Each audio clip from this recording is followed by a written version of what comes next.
चलिए तो प्यारे बच्चों, आप लोग कैसे हैं? उम्मीद करते हैं कि आप लोग एकदम मस्त होंगे, तंदुरुस्त होंगे और आपका पढ़ाई लिखाई लगातार चल रहा है। आज का टॉपिक बातचीत, 12th क्लास हिंदी का पहला चैप्टर जो है बातचीत, और यह काफ़ी महत्वपूर्ण चैप्टर है। यह चैप्टर पढ़ने से आपको किस तरीक़ा से बात करना है, किससे कैसे बात करेंगे, यह मालूम पड़ेगा। तो चलिए शुरू करते हैं। और काफ़ी शानदार चैप्टर है। अगर पूरा जो है बढ़िया से वीडियो को आप देख लेते हैं, शुरू से अंत तक अगर आप वीडियो को देखते हैं तो यह चैप्टर दिल में समा जाएगा। और यह जो चैप्टर से एग्ज़ाम में प्रश्न पूछेगा, एक भी प्रश्न गलती से भी छूटेगा नहीं। तो सबसे पहले लेखक परिचय के बारे में और इस चैप्टर का सारांश जो है, टॉपिक मेन टॉपिक को छाट कर लाए हैं और उसके बाद प्रश्न उत्तर फिर ऑब्जेक्टिव प्रश्न बताकर क्लियर करेंगे। ठीक है, चलिए शुरू करते हैं। तो बातचीत जो है यह निबंध है, ललित निबंध है बातचीत। ठीक है, और लेखक हैं बालकृष्ण भट्ट। लेखक कौन? बालकृष्ण भट्ट जी। ठीक है, चलिए शुरू करते हैं। डायग्राम की मदद से पढ़ने का प्रयास करेंगे। देखिए, गद्य खंड 12th क्लास के बुक में कक्षा 12वीं गद्य खंड में टोटल जो पढ़ना है मात्र 13 चैप्टर पढ़ना है। ठीक है, आप देख सकते हैं कि जैसे बातचीत जो है बालकृष्ण भट्ट जो है रचे हैं और यह निबंध है। उसने कहा था, चंद्रधर शर्मा गुलेरी का कहानी ये है। तो इस प्रकार से जो है 13 चैप्टर पढ़ना है। कौन सा? तो कहिएगा गद्य खंड में 13 चैप्टर पढ़ना है। और काव्य खंड में भी कितना चैप्टर? तो काव्य खंड में भी 13 चैप्टर पढ़ना है। और कोशिश मेरा रहेगा कि टोटल चैप्टर बारीकी से हर एक टॉपिक जो है बताने का प्रयास करेंगे और 12th के हिंदी में 100 नंबर लाने का प्रयास करेंगे और आप जो है पढ़कर 100 नंबर लाइएगा। ठीक है, चलिए शुरू करते हैं यहाँ से।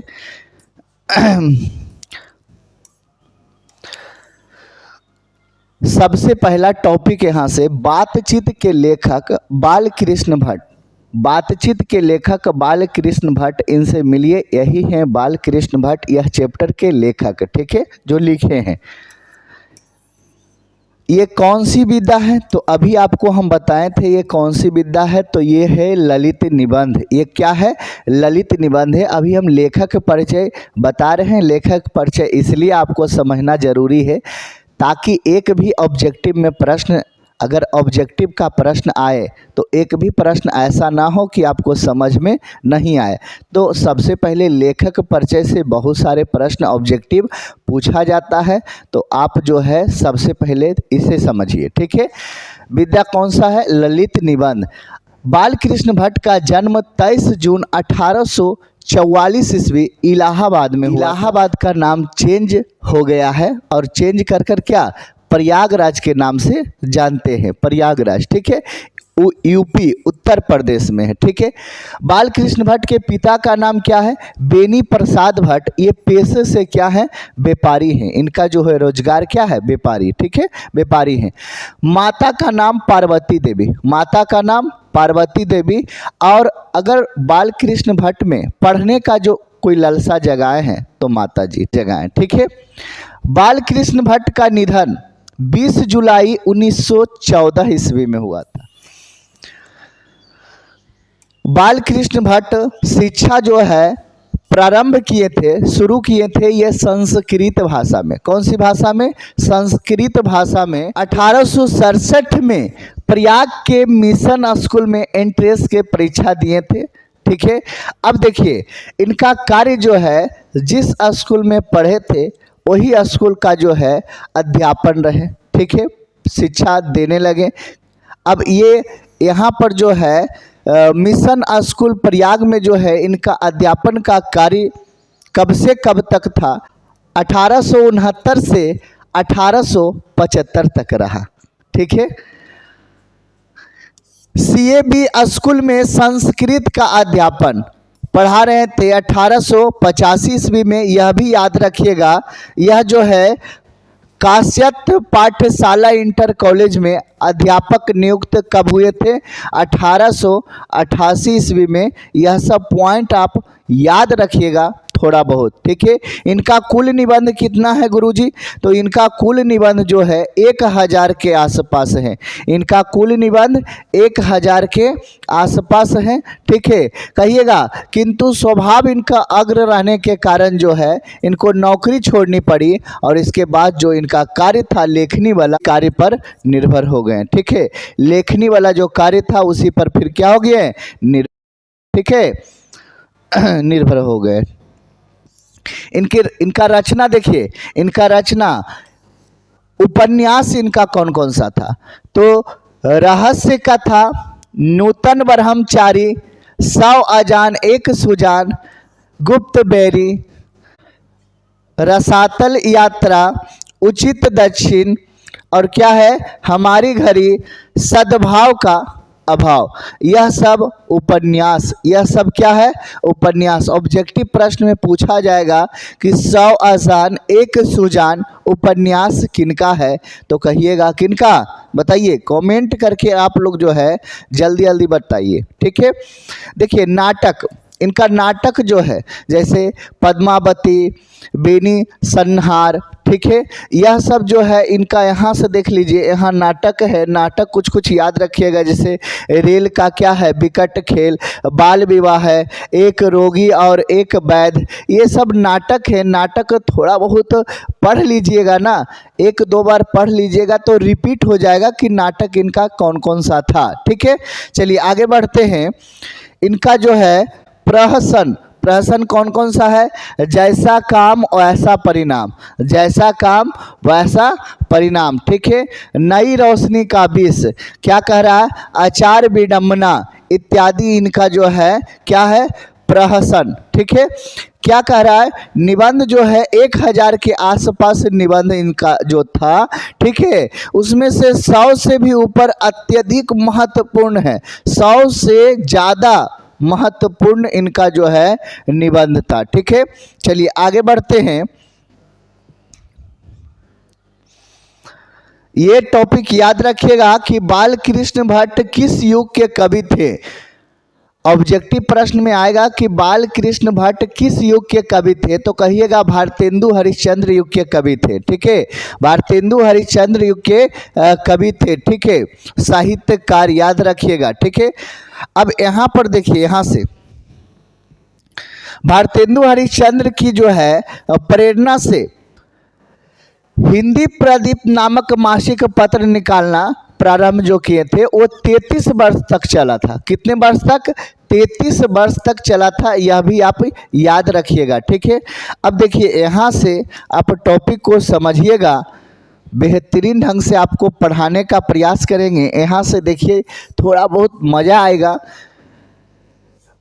रॉबिन्स क्रूसो ने 16 वर्ष तक जो है किसी इंसान का मुंह नहीं देखा था।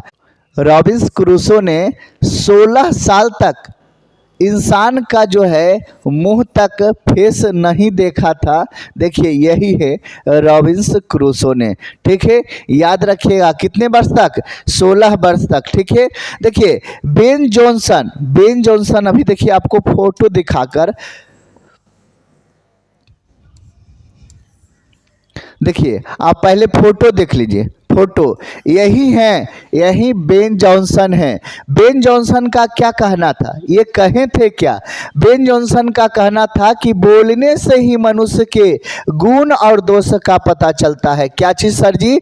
तो कहिएगा गुण, गुण का पता चलता है सर, और दोष का पता चलता है। बोलने से ही, बोलने से गुण और दोष का पता चलता है कि उसके अंदर क्या जो है गुण है, दोष क्या है, अच्छाई और बुराई का पता चलता है बोलने से। बताइए अगर कोई आदमी बोलेगा नहीं, चुपचाप रहेगा, तो कैसे पहचानिएगा कि कैसा स्वभाव का है, इसके अंदर गुण, विचार, दोष कैसा है? तो बेन जॉनसन का क्या कहना है?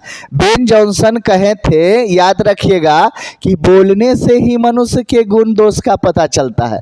बोलने से ही मनुष्य के गुण और दोष का पता चलता है। ठीक है, अब देखिए एडिसन का क्या कहना था। एडिसन देखिए फोटो के साथ आप समझिए, एडिसन का क्या कहना था कि असली जो बातचीत होता है, असली जो बातचीत होता है वो केवल दो व्यक्तियों के बीच होता है। असली बातचीत केवल दो व्यक्तियों के बीच होता है, तीसरा नहीं, याद रखिएगा। असली बातचीत केवल कितने लोग के बीच होते हैं? तो असली बातचीत दो लोगों के बीच होते हैं। कौन कहे? एडिसन। कौन कहते? एडिसन। ठीक है, अब यहाँ पर सबसे उत्तम बातचीत कौन हो सकता है? तो कहिएगा स्वयं से किया हुआ बातचीत उत्तम बातचीत होता है। स्वयं से किया हुआ, खुद अपने आप से, जैसे मोबाइल देखते हैं ना, मोबाइल में वीडियो देखते हैं, खुद है ना, खुद मुस्कुराते हैं, अपने आप जो है मुस्कुराते हैं, बगल वाला देख के वो भी टेंशन में ही हंस कह रहा है। बात समझे कि नहीं? तो कहिएगा कि स्वयं से किया हुआ बातचीत को ही क्या कहते हैं? उत्तम बातचीत कहते हैं। स्वयं से किया गया बातचीत उत्तम बातचीत कहलाता है। क्या समझ में आया कि नहीं? ठीक है, तीन लोगों के बीच जो बातचीत होता है वो अंगूठी का नग कहा गया है। तीन लोग के बीच जो बातचीत होता है उसे क्या कहा गया है? अंगूठी का नग कहा गया है, याद रखिएगा। ठीक है, देखिए कितना खुश है, कितना खुश है, आईना में देख के खुद से जो है बातें हो रहा है, देखिए खुद से। ठीक है, तो ये जो है कौन सा बात है? ये उत्तम बातचीत, सबसे बढ़िया बातचीत है ये। तीन लोगों के बीच जो बातचीत होता है उसे अंगूठी का नग कहा गया है, यह याद रखिएगा। यह देखिए तीन लोगों के बीच बातचीत को। ठीक है, चार लोगों के बीच जो बातचीत होता है, बताइए तो, चार लोगों के बीच बातचीत को क्या कहा गया है? फॉर्मेलिटी कहा गया है। क्या कहा गया है? फॉर्मेलिटी कहा गया है। चार से अधिक लोगों के बीच बातचीत को क्या कहा गया है? राम रमोबल कहा गया है। सर जी, चार लोगों के बीच बातचीत को क्या कहा गया है? राम रमोबल कहा गया है, याद रखिएगा, राम रमोबल। ठीक है, यहाँ पर देखिए कहाँ के लोगों में बातचीत करने की कला है? तो कहिएगा यूरोप के लोगों में बातचीत करने की कला है। यूरोप के लोगों में बातचीत करने की कला है। यूरोप के लोगों में जो बातचीत होता है उसे क्या कहते हैं? उसे सर आर्ट ऑफ कन्वर्सेशन कहते हैं। उसे क्या कहते हैं? आर्ट ऑफ कन्वर्सेशन कहते हैं। यूरोप के लोगों में जो बातचीत करने का जो हुनर होता है उसे आर्ट ऑफ कन्वर्सेशन कहते हैं। देखिए किस उम्र के लोगों की बातचीत जो है अनुभव एवं सार्वभौमिक होता है? तो कहिएगा 25 वर्ष से अधिक वाले उम्र में, है ना, बात करने का अनुभव से बात करेंगे। अनुभव से कौन लोग बात करेंगे? 25 वर्ष से अधिक वाले लोगों से बात करिएगा ना, वो अनुभव से बात करेंगे। ठीक है, ज़्यादा घींचा तीरी वाला बात नहीं करेंगे, मार देंगे रे, फाड़ देंगे रे, ऐसे नहीं। ठीक है, तो 25 वर्ष से अधिक वाले लोग जो है बात करेंगे अनुभव के साथ। लेकिन यही आइए, अनुभव है ना, अनुभव से बात कौन नहीं करते हैं? तो 25 से कम उम्र के लोगों में बातचीत करने का सही ढंग नहीं होता है। एकदम कुछ भी मैटर लेकर जाइए, मार देंगे, फाड़ देंगे, बात समझे कि नहीं? ऐसा जो है बड़ निकालेंगे, बात समझे कि नहीं? ठीक है, तो 25 वर्ष से कम वाले लोगों में बातचीत करने का सही ढंग नहीं होता है। ठीक है, ये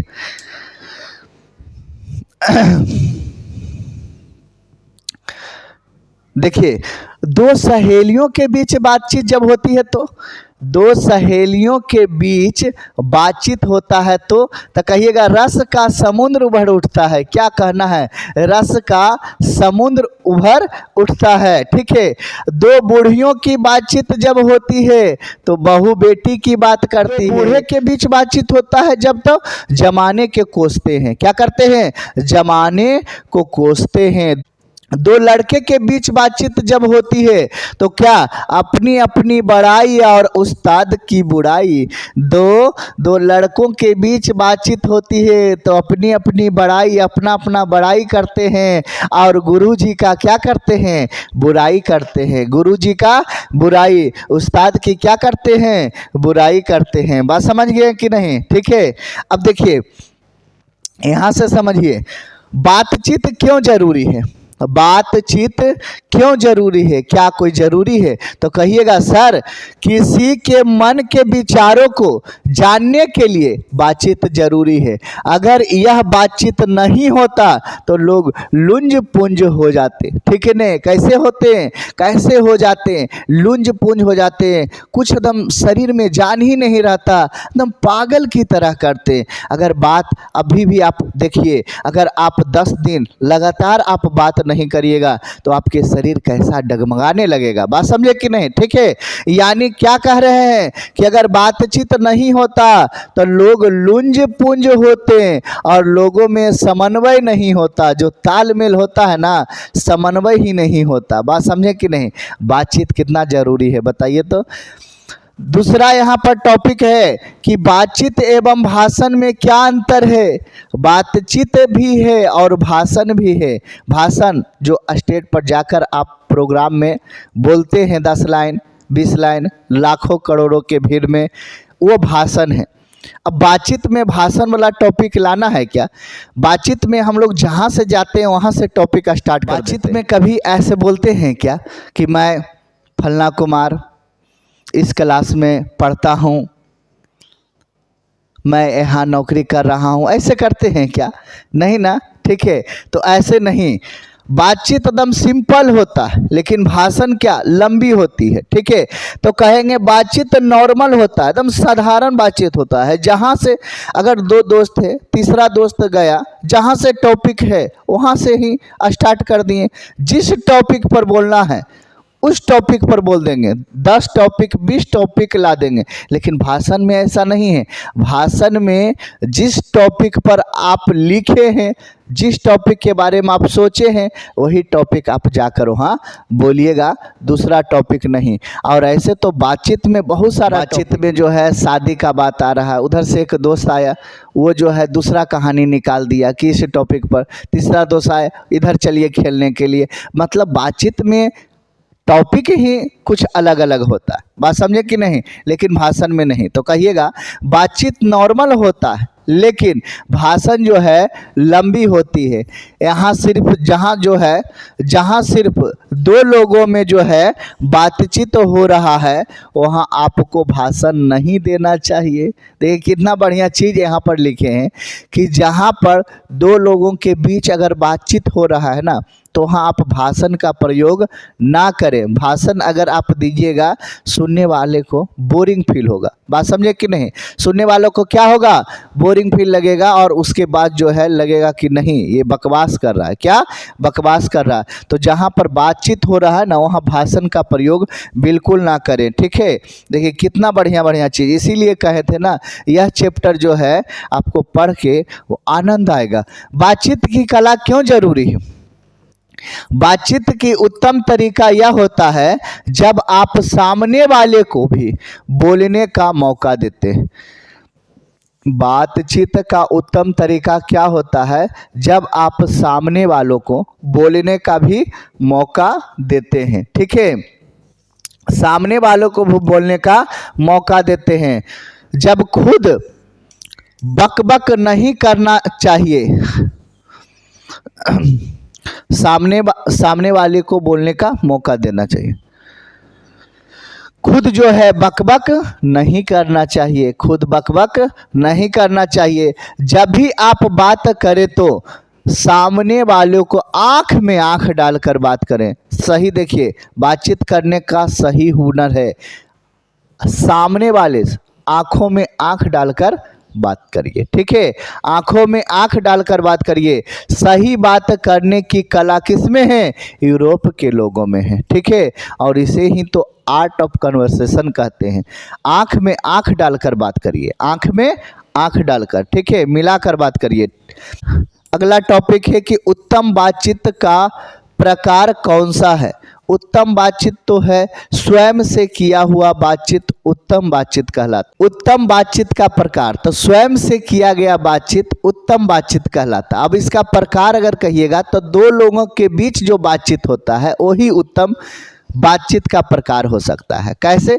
तो जितने भी कांड होता है, जितने भी कांड, देखिए यहाँ पर लिखा गया है कि उत्तम बातचीत मात्र 2 लोगों के बीच होती है। उत्तम बातचीत मात्र दो लोगों के बीच होती है। जितने भी कांड करते हैं, जितने भी कांड करते हैं वो क्या सब जो है दो लोगों के बीच होती है। जितने भी कांड होता है सभी दो लोगों के बीच। अगर तीसरा लोग जान गए तो वह कांड नहीं है ना, सभी लोग जान जाएंगे। बात समझे कि नहीं? तो दो लोगों के बीच जो कांड होता है, बात समझे, वो कोई नहीं जान पाता है क्योंकि वो छुप जाता है। ठीक है। इस निबंध का क्या विशेषता है? ठीक है, चलिए निबंध समझते हैं। सबसे पहले निबंध समझते हैं, जो कि लिखने का प्रयास बहुत फुर्सत से किए हैं। एक बार पढ़ देते हैं, आप समझ लीजिएगा। जो जो टॉपिक अभी लिखा है उसी में से है, छांट कर भी आप लिख सकते हैं। चलिए पढ़ने का प्रयास करते हैं। बातचीत पाठ में निबंधकार ने बातचीत के रूप स्वरूप का वर्णन किया है। मनुष्य को ईश्वर के द्वारा दी गई शक्तियों में वाक शक्ति का बड़ा स्थान है। बताइए, ईश्वर जो दिए हैं हम लोग को शक्ति, उसमें से कह रहे हैं, लेखक का कहना है कि वाक शक्ति, जो बोलने का जो शक्ति है, बोलने की जो कला है ना, ये सबसे महत्वपूर्ण है। और धरती पर जितने भी लोग हैं ना, ये बोल के ही आगे बढ़ रहे हैं। अगर बोलने का सही तरीका है तो आप आगे बढ़िएगा। अगर बोलने का सही तरीका नहीं है तो आप हट्ठा कट्ठा शरीर भी लेकर कुछ कर नहीं सकते हैं। ठीक है। तो बोलने का सही ढंग होना चाहिए, बोलने की कला होना चाहिए। ठीक है। इसके बिना जो है व्यक्ति लुंज पुंज बना रह जाएगा, ना अपना जो है मनोभाव दूसरों तक पहुंचा सकेगा और ना दूसरों के मनोभाव से परिचित हो पाएगा। सही बात है। अगर आप फंक्शन में जाते होंगे तो किसी आदमी को देखते होंगे कि वो सभी से पूछते रहते हैं कि फलना बाबू किधर, कहाँ घर है, कहाँ से आप आए हैं, कौन सा रिलेशन में है, ये सब चीज़ पूछते हैं। बात समझे कि नहीं? ये सब चीज़ पूछा जाता है। तो वो जो है सभी से जो है राय ले रहे हैं, वो सभी से बातें कर रहे हैं। ठीक है। और वो परिचय जो है ले रहे हैं। अगर नहीं बोलेंगे तो बताइए परिचित कैसे होगा? नहीं हो पाएगा ना, नहीं हो पाएगा। ठीक है। दूसरों को मन के भावों को कैसे वो जानेंगे? मानव संस्कृति के विकास का बड़ा आधार वाक शक्ति है। कौन सा है? वाक शक्ति है। बेन जॉनसन के अनुसार बोलने से ही मनुष्य के रूप का साक्षात्कार होता है, आमना सामना होता है। साक्षात्कार को इंग्लिश में इंटरव्यू भी कहते हैं। बोलने से ही मनुष्य आमना सामना होता है। ठीक है। इसके माध्यम से व्यक्ति एक दूसरे के सुख दुख का सहभागी बनता है। मनुष्य वाक शक्ति का उपयोग बातचीत और भाषण में करता है। दोनों में ही भाव प्रकट होने के कारण एक जैसे होकर भी अलग अलग होते हैं। भाषण जहां औपचारिक संबंधों से शुरू होती है, वहीं बातचीत में यह बात नहीं होती है। भाषण में चुटकीली बातें होती है। कौन सा? चुटीली बातें होते हैं। चुटीली बातों का प्रयोग होता है जिससे तालियां बजती है, पर बातचीत में नहीं। बातचीत में दो चार लोगों के बीच होती है ना। क्या करें? भाषण में चुटीली बातों का प्रयोग किया जाता है, कुछ शायरी बोला जाता है और शायरी बोलने के बाद क्या ताली उली लगते हैं। क्या बातचीत में चार लोग हैं तो वहाँ पर शायरी बोलिएगा तो क्या वाह वाह वाह वाह ताली ताली ऐसे होगा? कभी नहीं होगा। बात समझें कि नहीं? ठीक है। फिर अगर वो ऐसे होगा तो वो मजाक हो गया। क्या हो गया? मजाक। ठीक है। भाषण जो है सैकड़ों लोग सुनते हैं। भाषण का विषय निश्चित रहता है। देखिए कहे ना कि भाषण का विषय, जो टॉपिक आप लिखेंगे, जो टॉपिक आप सोचेंगे, वही जाकर भाषण में बोल सकते हैं। ठीक है। लेकिन बातचीत में ऐसा कोई टॉपिक नहीं होता। भाषण का, ये बातचीत का कोई तैयारी नहीं होता, इसका कोई टॉपिक नहीं होता है। दो दोस्त से मिले है ना, ये आप सोचते हैं क्या कि आज फलना से मिलेंगे तो क्या बोलेंगे? एक टॉपिक बनाते हैं, यह चीज़ बोलेंगे, यह शायरी यहाँ पर बोलेंगे, नोट करते। कुछ नहीं, बातचीत नॉर्मल, बहुत सारा शायरी आ जाएगा। बात समझे कि नहीं? जबकि बातचीत में विषय निश्चित नहीं रहता, उम्र, पेशा, लिंग आदि के जो है आधार पर बातचीत का विषय बनता है। एडिसन के अनुसार श्रेष्ठ बातचीत दो लोगों में होती है। लोगों है ना, क्या करा है, लोगों की संख्या जैसे जैसे बढ़ती है बातचीत में अपनापन कम होने लगता है। देखिए कितना बढ़िया चीज़ है लिखा हुआ कि लोगों की संख्या जैसे जैसे बढ़ती है, जैसे जैसे दो लोग हैं तो खुल के बात कर रहे हैं, लेकिन 3 लोग आए तो बात वहाँ पर कट गया, 4 लोग आए तो बात कहाँ कहाँ के होने लगा, 5 लोग आए तो अब जो है लोग डर भी रहे कि कुछ बोल दिए, गलत बुला गया, टेंशन में है, बात समझे। तो जैसे जैसे लोग बढ़ते हैं बातचीत वैसे वैसे धीरे धीरे कम होता है, बात समझे कि नहीं, ठीक है, कम होता है। औपचारिकता बढ़ती है। 3 लोग की बातचीत अंगूठी में जो है, अंगूठी का जो है नग, 3 लोगों की बातचीत अंगूठी की नग की तरह होती है, ठीक है। अधिकतम 4 लोगों में बातचीत हो सकती है। बातचीत भी एक कला है। यूरोप में जो है, यूरोप के लोगों में यही बातचीत करने की तरीका को आर्ट ऑफ कन्वर्सेशन कहते हैं। इसी जो है इसे क्या सुहृदय गोष्ठी भी कहा जाता है, जिसमें क्या करा, इस योगदान का ढंग से लोग अपनी बात कहते हैं कि सुनने वालों के मन में क्या तनिक भी चोट नहीं पहुंचती है। इनकी गोष्ठी में प्रेम, अपनापन का भाव रहता है, जबकि शास्त्रार्थ में अभिमान, पूर्ण ज्ञान के क्या दाव पंचों की कालाबाजी चलती है। बात बात में विवाद पैदा हो जाता है। श्रेष्ठ बातचीत तो आत्मलाप है, क्योंकि बातचीत के लिए समय, स्थान, व्यक्ति की जो है आवश्यकता होती है, जबकि आत्मलाप में तो व्यक्ति खुद से बात करता है। इससे जो है व्यक्ति अपने मन के अनुसार विषय, दृश्य, घटना का आनंद ले सकता है। बातचीत का स्थान भी होना चाहिए, समय भी होना चाहिए, बात समझे कि नहीं, ठीक है। भीतरी मनोवृत्ति के आधार पर वह एक नवीन संसार, नवीन मतलब नया संसार का निर्माण कर सकता है। बातचीत में वाक शक्ति का जिह्वा की बड़ी भूमिका होती है। जी जो है ना, जी का बहुत बड़ा मोल होता है। अगर जी सही ढंग से है तो ठीक है, नहीं तो लोग तोतरापन हो जाते हैं, बात समझे कि नहीं, ठीक है। बोलने का ह तो बोला जाता है च, बोलने का म तो बोला जाता है ह, ऐसे करके बोला जाता है। जिह्वा का बहुत बड़ा जो है रोल है इसमें, भूमिका। इस पर नियंत्रण कर व्यक्ति क्रोधित शत्रुओं से जो है बच सकता है। इस प्रकार मौन रहकर भी लोग आत्मचिंतन के आधार पर बातचीत का आनंद ले सकते हैं, जीवन और जगत को सुंदर बना सकते हैं। मौन बातचीत तो मन की आर्द्रता है, जीवन का परम साध्य है, बात समझे कि नहीं। तो यह कुछ छोटा सा जो है सारांश खुद से आप लिख सकते हैं। सारांश जो है खुद से लिखने का प्रयास करिएगा, ठीक है। प्रश्न उत्तर जो है बुक के माध्यम से प्रश्न उत्तर जो दिया गया है, चलिए पढ़ते हैं। अगर हम में वाक शक्ति ना होती तो क्या होता? यदि हम में वाक शक्ति ना होती तो हम सब लुंज पुंज गूंगा बनकर रह जाते। अपना जो है सुख दुख एक दूसरे को नहीं बता पाते। मनुष्य का इतना विकास नहीं हो पाता, कोई किसी का जो है सहायता भी नहीं कर पाता। बस यही तो है, अगर नहीं होता तो। दूसरा क्वेश्चन, बातचीत के संबंध में बेन जॉनसन और एडिसन का क्या विचार था?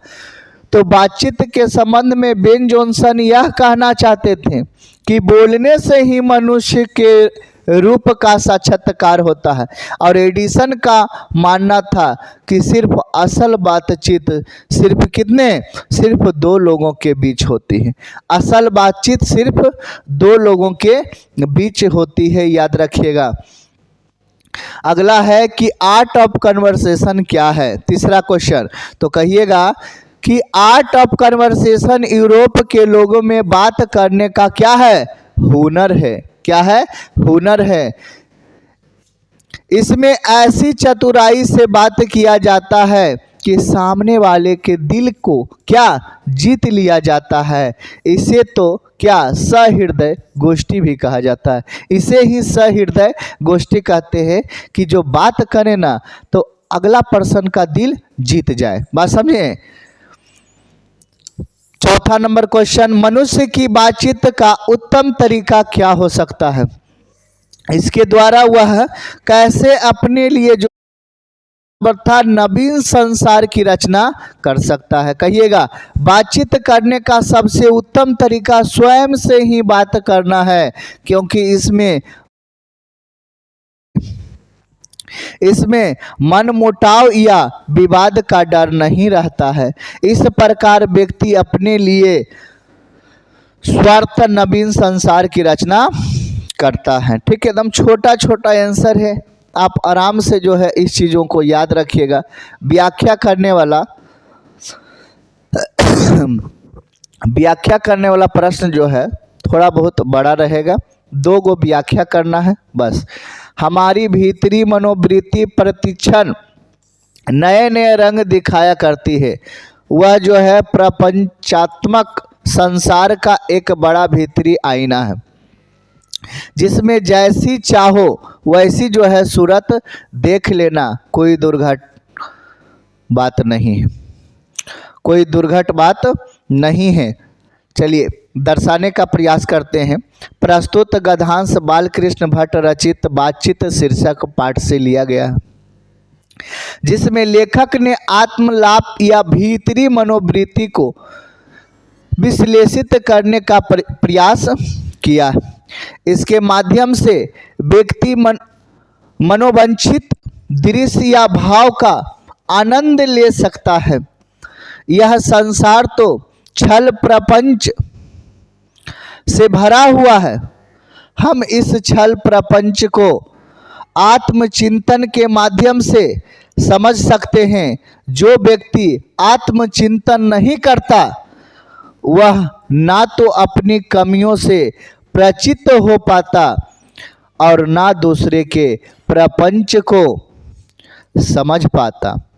प्रपंच जाल में जीवन भर फंसा ही रह जाता है। इस प्रकार संसार के प्रपंच से मुक्ति का एक मार्ग है चिंतन करना। चिंता नहीं करना, चिंतन करना। क्या करना? चिंतन करना। चिंता बिल्कुल नहीं करना है। करना है क्या सर जी? चिंतन करना है। चिंतन नई नई चीज़ों को सोचना है। नई नई चीज़ों को सोचना चिंतन कहलाता है, और टेंशन में रहना चिंता कहलाता है। तो चिंता नहीं करना है, चिंतन करना है। ठीक है, चलिए एक प्रश्न और बचा है। सच है, जब तक मनुष्य बोलता नहीं तब तक उसका गुण दोष प्रकट नहीं होता है। प्रस्तुत गद्यांश बालकृष्ण भट्ट रचित बातचीत शीर्षक पाठ से लिया गया है, जिसमें लेखक ने बातचीत के महत्व को स्पष्ट करने का प्रयास किया है।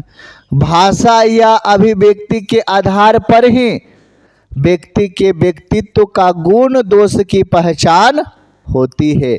बोलने पर ही व्यक्ति की अच्छाई और बुराई का पता चलता है। बोलने पर ही मनुष्य के अच्छाई और बुराई का पता चलता है। इस प्रकार व्यक्ति का मानदंड इसके क्या है? भाषा ही होती है। क्या होती है? भाषा ही होती है। अब चलिए ऑब्जेक्टिव प्रश्न जो है, ऑब्जेक्टिव प्रश्न आप देख लीजिए। चलिए, तो पहला क्वेश्चन क्या कह रहा, 100 अजान एक सुजान नामक उपन्यास के उपन्यासकार कौन है? तो कहिएगा सर ये तो आप पढ़ाए हैं बाल कृष्ण भट्ट। बाल कृष्ण भट्ट जी हैं, सी नंबर राइट हो जाएगा आंसर। हिंदी के एडिशन निम्नलिखित में से किसे कहा जाता है? तो कहिएगा ए नंबर सर बाल कृष्ण भट्ट जी को। क्या कहिएगा? बाल कृष्ण भट्ट जी को। 2 नंबर जो है प्रश्न कंप्लीट हो गया। तीसरा नंबर कंप्लीट करिए। क्या कर रहा है? बाल कृष्ण भट्ट जी, बाल कृष्ण भट्ट जी की रचना निम्न में कौन है? कहिएगा सर अभी पढ़े हैं बातचीत जो है राइट आंसर हो गया ए नंबर। तीसरा नंबर प्रश्न, चौथा नंबर प्रश्न क्या कह रहा है? चौथा नंबर प्रश्न, बातचीत के जरिए भाप बनकर क्या बाहर निकल जाता है? बताइए क्या बाहर निकल जाता है सर? भाप बनकर क्या बाहर निकल जाता है? तो कहिएगा सर मवाद या धुआं। क्या कहिएगा? मवाद या धुआं बाहर निकल जाता है। मवाद या धुआं जो है बाहर निकल जाता है। ठीक है। 5वां नंबर क्वेश्चन क्या कहिएगा? बाल कृष्ण भट्ट के माता का नाम क्या है? तो बाल कृष्ण भट्ट का माता का नाम पार्वती देवी। क्या है? पार्वती देवी। सी नंबर जो है राइट आंसर हो जाएगा। निबंध लेखक की दृष्टि से भारतेंदु युग कैसा था? तो कहिएगा ए नंबर जो है ए नंबर राइट आंसर हो जाएगा सर जी। ठीक है। 7वां नंबर प्रश्न बताइएगा, बातचीत शीर्षक निबंध के अनुसार जो कुछ मवाद या धुआं जमा रहता है वह भाप बनकर निकल पड़ता है। कैसे? बातचीत के जरिए सर, बातचीत के जरिए जो है ना मवाद या धुआं जो है बाहर निकल जाता है। 8 नंबर, जैसा काम वैसा परिणाम। ठीक है। किस लेखक द्वारा जो है रचित? तो कहिएगा बाल कृष्ण भट्ट द्वारा। किसका? बाल कृष्ण भट्ट द्वारा। सी नंबर राइट आंसर हो जाएगा। ठीक है। बाल कृष्ण भट्ट के पिता का नाम क्या था? तो कहिएगा बेनी प्रसाद भट्ट। बेनी प्रसाद भट्ट जो है ए नंबर राइट आंसर हो जाएगा। चलिए 10वां नंबर प्रश्न क्या कर रहा है? दमयंती स्वयंवर किस लेखक की रचना है? तो कहिएगा किसका है? बाल कृष्ण भट्ट का है। बाल कृष्ण भट्ट का है। राइट आंसर क्या हो जाएगा? सी नंबर जो है राइट आंसर हो जाएगा। 10 का सी। 11 नंबर का 11 नंबर का क्या कहिएगा? बाल कृष्ण भट्ट की रचना बातचीत क्या है? तो कहिएगा ललित निबंध है। क्या है? ललित निबंध है। 12 नंबर प्रश्न क्या कह रहा है? बाल कृष्ण भट्ट किस युग के निबंधकार थे? तो कहिएगा भारतेंदु युग के निबंधकार थे। कौन सा युग के? भारतेंदु युग के, है ना, भारतेंदु युग के निबंधकार थे, याद रखिएगा। ठीक है। 13 नंबर क्वेश्चन क्या कह रहा है? 13 नंबर क्वेश्चन कि बाल कृष्ण भट्ट का जन्म कब हुआ था? तो कहिएगा 23 जून 1844 ईस्वी। 23 जून 1844 ईस्वी। 14 नंबर, बातचीत शीर्षक निबंध के अनुसार रस का समुद्र किनकी बातचीत में जो है उमड़ा चला जाता है? तो क्या कहिएगा? इसका राइट आंसर क्या हो जाएगा? ए नंबर कि हम सहेलियों की बातचीत, 2 सहेलियों की जो बातचीत है वो उमड़ उठता है। ठीक है। अगला क्वेश्चन 15 नंबर प्रश्न कर रहा है कि बाल कृष्ण भट्ट ने कौन सा जो है मासिक पत्रिका निकाला था? याद रखिएगा हिंदी प्रदीप। ये सी नंबर जो है राइट आंसर हो जाएगा। 15 का राइट आंसर सी नंबर हो जाएगा। 16 नंबर बताइए। 16 नंबर क्या कह रहा है? बातचीत किस विद्या की रचना है? तो कहिएगा, है ना, बातचीत किस विद्या की रचना है? निबंध है, ललित निबंध है ना। नूतन ब्रह्मचारी के लेखक कौन है? बालकृष्ण भट्ट। ए नंबर हो जाएगा। 17 का राइट आंसर ए हो जाएगा, याद रखिएगा। 18 नंबर क्या करा? बालकृष्ण भट्ट की कला जो है, बालकृष्ण भट्ट की कला के रचनाकार कौन है? 18 का राइट आंसर बताइएगा कौन सा हो जाएगा। तो कहिएगा आधुनिक काल की जो है ना, आधुनिक काल, आधुनिक काल के जो है रचनाकार हैं। ठीक है, डी नंबर जो है राइट आंसर हो जाएगा। ठीक है, 19 नंबर क्या करा, 19 नंबर कि बोलने से ही मनुष्य के रूप का साक्षात्कार होता है। बोलने से ही मनुष्य के रूप का साक्षात्कार होता है। कौन बोले थे तो कहिएगा, है ना, बेन जॉनसन। कौन? बेन जॉनसन थे। ठीक है, एडिसन का कहना था कि दो लोगों के बीच बातचीत होता है। ठीक है, मनुष्य की बातचीत का उत्तम तरीका क्या हो सकती है? 20 नंबर का राइट आंसर बताइए। 20 का राइट आंसर क्या हो सकता है तो कहिएगा 20 का right answer sir D number हो जाएगा। 20 का राइट आंसर क्या कर रहा है? 20 का राइट आंसर डी नंबर। 21 का बताइएगा, 21 नंबर का राइट आंसर क्या होगा? 21 का क्या कह रहा है कि संवाद में सबसे महत्वपूर्ण क्या है? संवाद में सबसे महत्वपूर्ण क्या है तो कहिएगा आत्मीयता। क्या है? आत्मीयता है, याद रखिएगा। 21 का राइट आंसर क्या हो जाएगा? सी नंबर हो जाएगा। 22 का रेल का विकट खेल के लेखक कौन है तो कहिएगा बाल कृष्ण भट्ट जी हैं। बाल कृष्ण भट्ट जी हैं। मनुष्य की ईश्वर प्रधान क्या करा? मनुष्य की ईश्वर प्रदत्त शक्तियों में एक कौन शक्ति? वाक शक्ति जो है वो सबसे बढ़िया है।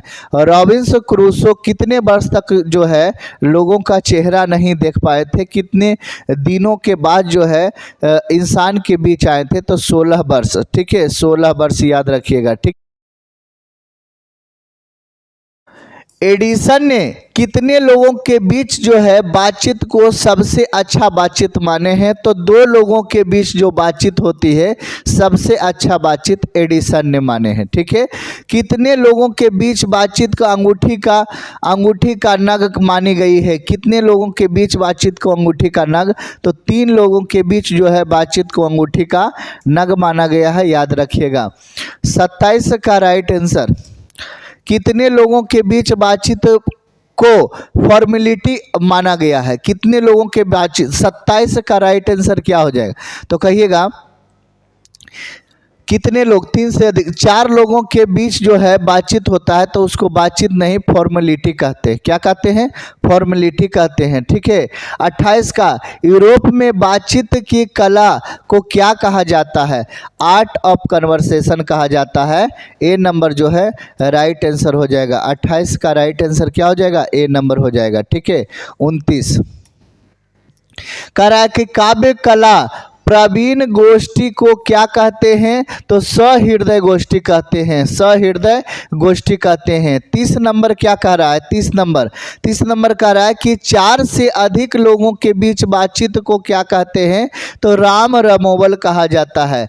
राम रमोबल कहा जाता है। 4 से अधिक लोगों के बीच जो बातचीत होता है उसे राम रमोबल कहा गया है। 4 लोगों की बातचीत जो होता है उसको फॉर्मेलिटी कहा गया है। ठीक है, याद रखिएगा। यूरोप के लोगों में जो बातचीत की कला है उसे आर्ट ऑफ कन्वर्सेशन कहते हैं। चलिए अगला प्रश्न जो है 31 नंबर क्या कह रहा है कि बाल कृष्ण भट्ट का निवास स्थान कौन सा है तो कहिएगा कौन सा? इलाहाबाद अभी नाम चेंज होकर प्रयागराज हो गया है तो उत्तर प्रदेश में है। कहाँ? उत्तर प्रदेश पड़ता है। ठीक है, बाल कृष्ण भट्ट 32 नंबर प्रश्न है। 32 नंबर प्रश्न, बाल कृष्ण भट्ट के पिता क्या थे? पेशे से क्या थे? व्यापारी थे। बाल कृष्ण भट्ट पेशे से क्या थे तो बाल कृष्ण भट्ट पेशे से व्यापारी थे। 32 का राइट आंसर क्या हो जाएगा? बी नंबर हो जाएगा। ठीक है, 33 का बातचीत से मन किस प्रकार का हो जाता है तो हल्का और क्या हो जाता है? स्वच्छ हो जाता है। हल्का और स्वच्छ हो जाता है। बातचीत से हल्का और स्वच्छ हो जाता है। ना होने से सुस्ती गूंगी प्रतीत होता है तो कहिएगा क्या? कौन सा? वाक शक्ति। वाक शक्ति ना होने से जो है गूंगा महसूस होता है। बात समझे कि नहीं? 35 नंबर प्रश्न क्या कह रहा है? 35 नंबर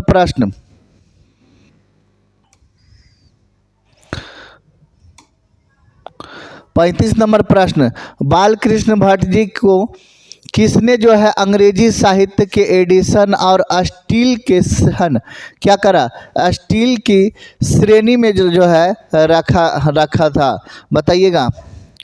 35 का राइट आंसर कौन सा हो जाएगा, रामचंद्र शुक्ल। क्या हो जाएगा, रामचंद्र शुक्ल। सी नंबर जो है राइट आंसर हो जाएगा। बात करने का हुनर किसके पास है, तो बात करने का हुनर जो है यूरोप के लोगों के पास है। यूरोप के लोगों के पास जो है बात करने का हुनर है, याद रखिएगा। 37 नंबर क्वेश्चन कह रहा पद्मावती किसकी है ना, पद्मावती जो है किसका लिखा हुआ है, तो बाल कृष्ण भट्ट का लिखा हुआ, याद रखिएगा। ठीक है। 38 नंबर क्वेश्चन, बाल कृष्ण भट्ट का निधन कब हुआ था, वो कब जो है डेट कर गए थे, तो कहिएगा कि 20 जुलाई 1914 ईस्वी में इनका मृत्यु हो गया था, याद रखिएगा। ठीक है। 2 प्रश्न और है, बाल कृष्ण भट्ट जी हिंदी प्रातिप का संचालन कितने वर्ष किए थे, तो कहिएगा 33 वर्ष किए थे। सी नंबर जो है राइट आंसर हो जाएगा। बाल कृष्ण भट्ट ने मोटा मोटी कुल कितने जो है निबंध लिखे थे, तो कहिएगा 1000 निबंध लिखे थे, जिसमें से 100 से अधिक जो है वो जो है चर्चित हुए हैं। ठीक है। तो इस प्रकार से 40 प्रश्न जो है बताने का प्रयास किए, ऑब्जेक्टिव भी खत्म हो गया। तो यह चैप्टर जो है दी एंड हो गया। अब यह चैप्टर आपको पढ़कर कैसा लगा, कैसा क्या इससे लगता है कि एक ऑब्जेक्टिव जो है छूट पाएगा या एक सब्जेक्टिव प्रश्न भी छूट पाएगा, और यह चैप्टर आपको समझ में आया कि नहीं, यह भी कमेंट करके बताइए। और यह चैप्टर पढ़ने के बाद क्या बातचीत में सुधार, बातचीत करने का ढंग जो है सही ढंग से आप जो है कर लीजिएगा। ठीक है। चलिए फिर मिलते हैं नेक्स्ट वीडियो में अगले चैप्टर। ठीक है। आप लोग कमेंट करके एक प्यारा सा कमेंट जरूर कर दीजिएगा। ठीक है। अगर नए हैं तो चैनल को सब्सक्राइब कर दीजिएगा, प्यार भरा एक कमेंट कर